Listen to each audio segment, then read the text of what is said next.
নমস্কার। আরও একটা গুরুত্বপূর্ণ আপডেট নিয়ে চলে এলাম। খুব গুরুত্বপূর্ণ ভিডিও।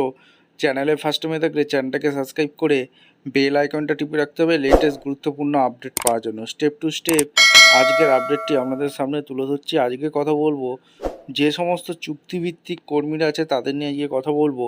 রাজ্য জুড়ে বিপুল কর্মসংস্থানের সুযোগ আছে। এইবারে সবাই চাকরি কিন্তু পেতে চলেছে। বেতন বৃদ্ধির মেগা প্রস্তুতি কি চলছে? জরুরি তথ্য তলব করলো রাজ্য সরকার। বেতন বৃদ্ধি কি হতে পারে, কি আপডেট উঠে আসছে? চ্যানেলে ফার্স্ট টাইমে থাকলে চ্যানেলটাকে সাবস্ক্রাইব করে বেল আইকনটা টিপে রাখতে হবে লেটেস্ট গুরুত্বপূর্ণ আপডেট পাওয়ার জন্য। সমস্ত কিছু বলবো, খুব গুরুত্বপূর্ণ ভিডিও হতে যাচ্ছে। চ্যানেলে ফার্স্ট টাইমে থাকলে চ্যানেলটাকে সাবস্ক্রাইব করে রাখো। স্টেপ টু স্টেপ আজকের ভিডিওটি দেখাচ্ছি। আচ্ছা, প্রথমে বাংলা প্রতিবেদনটা দেখাচ্ছি। রাজ্য জুড়ে বিপুল কর্মসংস্থান চুক্তিভিত্তিক বেতন বৃদ্ধির মেগা প্রস্তুতি চলছে। নবান্নের জরুরি নির্দেশ, চরম তৎপরতা। 3 জুনের মধ্যে সমস্ত শূন্যপদের রিপোর্ট তলব অর্থ দপ্তরে। চুক্তিভিত্তিক তথ্য সংগ্রহ করছে সরকার। আপনাদের এর আগে দেখেছি চুক্তিভিত্তিক কর্মীদের তথ্য সংগ্রহ করছে সরকার। আইসিডিএস থেকে শুরু করে সমস্ত চুক্তিভিত্তিক যারা কর্মী আছে তাদের সরকার তথ্য সংগ্রহ করছে এবং একটা নোটিশ সরকার এই নোটিশে পাবলিশ করেছে। প্রচুর কর্মসংস্থান হবে এবং নবান্নের জরুরি নির্দেশে চরম তৎপরতা চলছে। শূন্য পদের রিপোর্ট তলব অর্থ দপ্তরের। ঠিক আছে, এখানে কি বলছে? রাজ্যের চাকরি প্রার্থীরা এবং চুক্তিভিত্তিক কর্মীদের জন্য মেগা সুখবর নিয়ে এলো নতুন সরকার।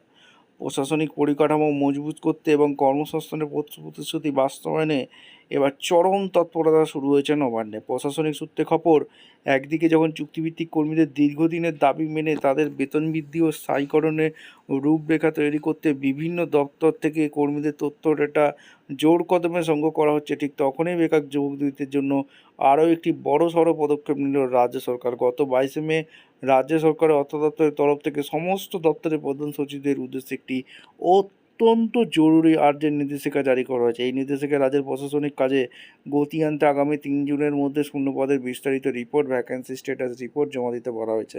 দীর্ঘদিনের ধরে রাজ্য সরকারের বিভিন্ন দপ্তরে যে বিপুল সংখ্যা পদ ফাঁকা পড়ে রয়েছে, এবার দ্রুত সেই শূন্য পদগুলো পূরণ করে সরাসরি নিয়োগ প্রক্রিয়া শুরু করতে চলেছে রাজ্য সরকার।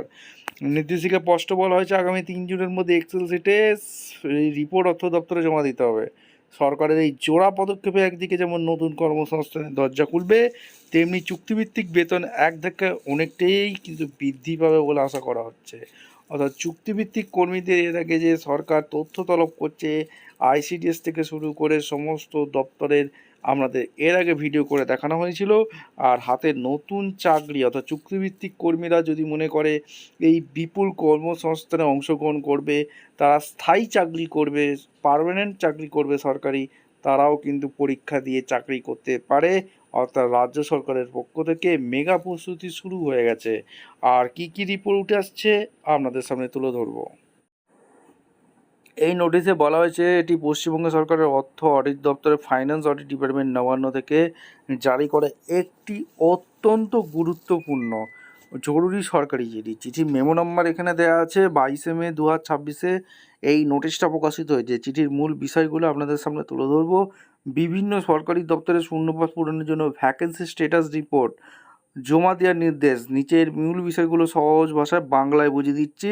মূল উদ্দেশ্য কী? প্রশাসনিক ক্ষমতা আরও শক্তিশালী করতে এবং সরকারি পরিষেবা আরও দক্ষ করতে রাজ্য সরকার বিভিন্ন দপ্তরে পড়ে থাকা শূন্যপদগুলো পূরণের প্রক্রিয়া শুরু করার সিদ্ধান্ত নিয়েছে। রিপোর্ট তৈরি, দীর্ঘদিন ধরে অনেক পদ খালি পড়ে থাকার সমস্ত প্রশাসনিক দপ্তরকে বর্তমান শূন্যপদে একটি বিস্তারিত রিপোর্ট তৈরি করতে বলা হয়েছে। এই রিপোর্টে সংশ্লিষ্ট মূল দপ্তর, ডিরেক্টরের অফিস এবং আঞ্চলিক অফিসগুলোর জন্য আলাদাভাবে তৈরি করতে হবে। নির্দিষ্ট তারিখ ও ডেটা। এই রিপোর্টটি 1/5/2026 তারিখ পর্যন্ত তৈরি। বর্তমানে পরিস্থিতির উপর ভিত্তি করে হতে হবে। সরাসরি নিয়োগের ডাইরেক্ট রিক্রুটমেন্টের মাধ্যমে যে পদগুলো পূরণ করার প্রস্তাব দেওয়া হচ্ছে সেগুলো সম্পর্কে পর্যাপ্ত যুক্তি বা কারণ দেখাতে হবে। জমা দেওয়ার ফরম্যাট, রিপোর্টটি শুধুমাত্র সফট কপি হিসাবে একটি এক্সেলে জমা দিতে বলছে। এই এক্সেলে 3টি আলাদা সিট থাকতে হবে। সিট এ ডিপার্টমেন্ট মূল দপ্তর, সিট বি ডিরেক্টর, সিট সি আঞ্চলিক অফিস। মূল ফরম্যাট টেমপ্লেট ডিজাইন কোনোভাবেই পরিবর্তন করা যাবে না। জমা দেওয়ার শেষের মাধ্যমে আগামী 3 তারিখ জুন মাসের সংশ্লিষ্ট দপ্তরে এইচওডি বা নোডাল অফিসারের অফিসিয়াল ইমেলে এই সমস্ত কিছু পাঠাতে হবে। অর্থাৎ চুক্তিভিত্তিক কর্মী যারা আছে তাদের তো সরকার ইতিমধ্যেই অনেক তথ্য যাচাই করছে এবং বিপুল কর্মসংস্থানের সুযোগ আছে। চুক্তিভিত্তিক কর্মীরা যদি মনে করে আমরা স্থায়ী চাকরি করব পরীক্ষা দিয়ে, তারাও বসতে পারে। আপনাদের মতামত অবশ্যই কমেন্ট করে জানাবেন। দেখা হচ্ছে কোনো পরবর্তী ভিডিও। ধন্যবাদ।